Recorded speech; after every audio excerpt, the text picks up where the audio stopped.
Hello student, हम पढ़ रहे हैं आपका सब्जेक्ट प्लम्बिंग सर्विस। इसमें हम पढ़ रहे हैं आपका चैप्टर नंबर 5, अपजल निकास प्रणाली ड्रेनेज सिस्टम। इसमें हम पढ़ रहे हैं सीवर लाइन का परीक्षण, टेस्टिंग ऑफ सीवर। इसमें हम पढ़ेंगे पहले सीवर का जल से परीक्षण, वाटर लीकेज टेस्ट। ये कैसे करते हैं कि आप स्ट्रीम या जैसे कहते हैं आप सीट्स जिसे कहते हैं हेड से स्टार्ट करते हैं और नीचे की ओर बढ़ते जाते हैं। परीक्षण के लिए एक पारी में दो प्रवेश छिद्रों के मध्य की सीवर लंबाई लेते हैं और इस भाग की जांच के बाद सीवर में भरा जल नीचे की सीवर लंबाई की जांच में कम आ जाता है।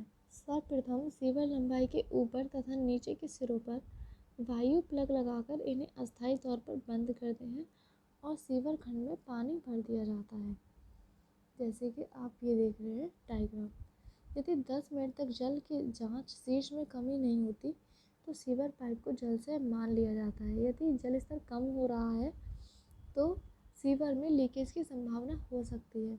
अतः रिशन का पता लगाने के लिए सीवर की उस लंबाई में प्रत्येक जोड़ की ध्यानपूर्वक जांच करते हैं। फिर है आपका सीधाई तथा अवरोध परीक्षण। पाइप की सीधाई तथा इनमें अवरोध का पता लगाने के लिए निम्नलिखित विधियां अपनाते हैं। पहली है सीवर पाइप की सीधाई की जांच करने के लिए इसके एक सिरे पर लैंप तथा दूसरे सिरे पर एक दर्पण रखते हैं।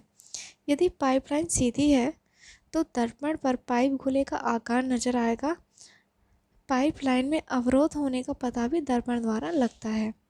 सीवर पाइप के ऊपरी सिरे पर धातु की एक गेंद जिसका व्यास पाइप के व्यास से 13 mm कम होता है डाली जाती है। यदि पाइप सीधा है तथा उसमें कोई अवरोध नहीं है तो उपरोक्त गेंद लुढ़ककर निचले सिरे पर निकल आएगी। गेंद के साथ एक रस्सी बांध देते हैं ताकि यदि गेंद किसी कारण सीवर पाइप में अटक या फंस जाए तब इसे रस्सी द्वारा खींचकर बाहर निकाला जा सके। ये था सीधाई तथा अवरोध परीक्षण। फिर है धुआं परीक्षण। यह परीक्षण घरेलू सीवर प्रणाली के लिए यूज़ होता है। इसमें क्या करते हैं, जो भवन के अंदर सॉइल पाइप्स लगे रहते हैं और वेंट पाइप लगे रहते हैं, भूमि के ऊपर लगाए गए अन्य पाइपों की रोधकता परखने के लिए तेल से भीगे चिथड़ों को जलाकर 15 मिनट तक धुआं इन पाइपों में भेजा जाता है। धुआं करने से पहले टभी ट्रैप सील में पानी भर देते हैं। यदि जोड़ वायु रोधी हैं तो यह धुआं इनके जोड़ों से बाहर नहीं आएगा।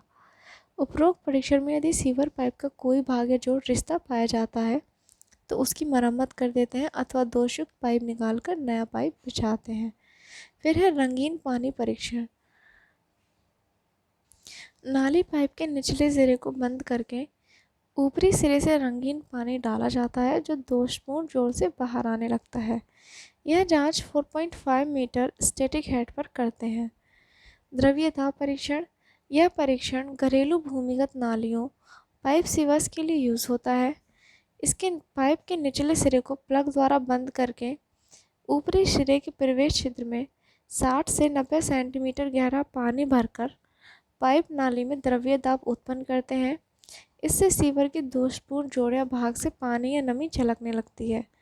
लीकेज का पता लगने पर पाइप सीवर के उस भाग की मरम्मत कर देते हैं। ये था आपका जो सीवर के टेस्ट थे। अब पढ़ेंगे नेक्स्ट खाइयों का Patna, back filling of trenches. तो देखिए, सीवर लाइन का परीक्षण करने तथा संतोषजनक पाए जाने के बाद खाइयों को मिट्टी से पाटने का कार्य करते हैं। मिट्टी भरने से पहले तख्ताबंदी के पटरे अन्य मटेरियल सावधानीपूर्वक बाहर निकालें। पाइप के ऊपर भूमि तल तक खाई में मिट्टी की भराई 15 सेंटीमीटर की परतों में की जाती है तथा खाई से निकाली गई मिट्टी को ही पुनः खाई भरने के काम में लाया जाता है। प्रत्येक परत पर पानी डालकर सावधानीपूर्वक कूटकर समतल करते जाते हैं। मिट्टी की भराई भूमि तल से कुछ ऊपर तक रखी जाती है ताकि यह यातायात से दबकर भूमि के समतल आ जाए। पाइप सीवर पर न्यूनतम 3 सेंटीमीटर की मृदाकर्षण रहना चाहिए।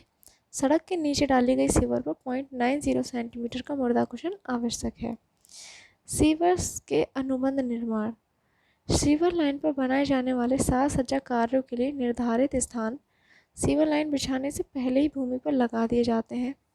सीवर लाइन को बिछाने के साथ साथ साज सज्जा निर्माण भी पूर्ण कर लिए जाते हैं। ये था आपका कि सीवर लाइन को बिछाने के कौन से स्टेप थे। अब पढ़ेंगे सीवर अनुवाद या सीवर उपांग।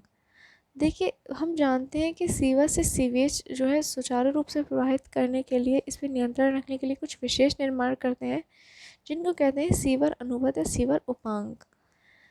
फिर देखिए, ये निर्माण सीवर पाइप के अतिरिक्त होते हैं। जैसे पहला है प्रवेश क्षेत्र, जिसे मानुष मोखा या मेन होल कहते हैं।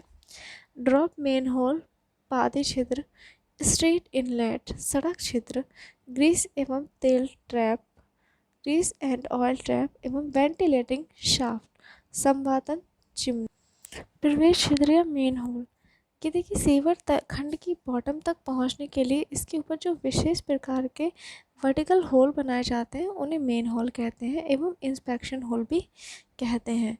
सीवरों में प्रवाहित होने वाले वाहित मल में कुछ ठोस कण जैसे बालू, सिल्ट, कंकड़, बाल, कचरा इत्यादि घुस जाते हैं, जो स्वतः सोधी बेग न होने पर सीवर की तली में जम जाते हैं और सीवर लाइन अवरुद्ध हो जाती है।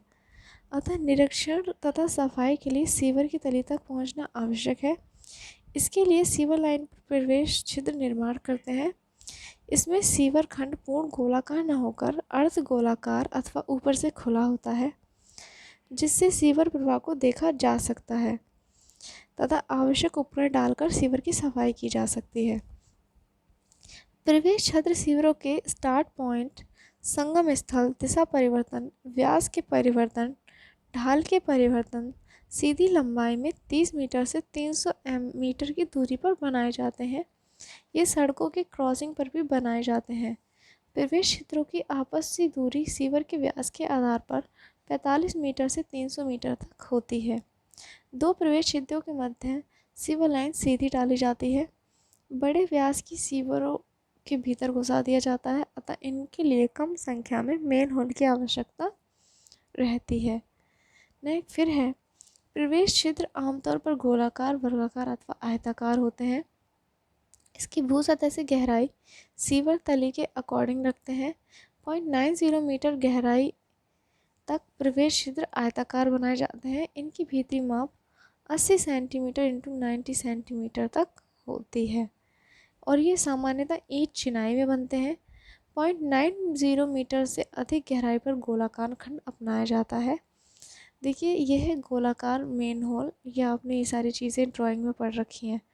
ये आपका क्या था, मेन होल की जो है उसको, इसकी काट। फिर था आपका मेन होल के घटक कौन कौन से होते हैं। देखिए, फर्स्ट कवर, एक्सेस शाफ्ट, पहुंच शाफ्ट, वर्किंग चैम्बर एंड अर्ध गोलाकार खुली नाली, ओपन ड्रेन। देखिए, ढक्कन या कवर सुरक्षा की दृष्टि से प्रत्येक प्रवेश क्षेत्र के ऊपर ढलवा लोहे का गोल अथवा चौकोर ढक्कन उचित फ्रेम में लगाते हैं, जिसको उठाकर मेन होल में उतारा जाता है।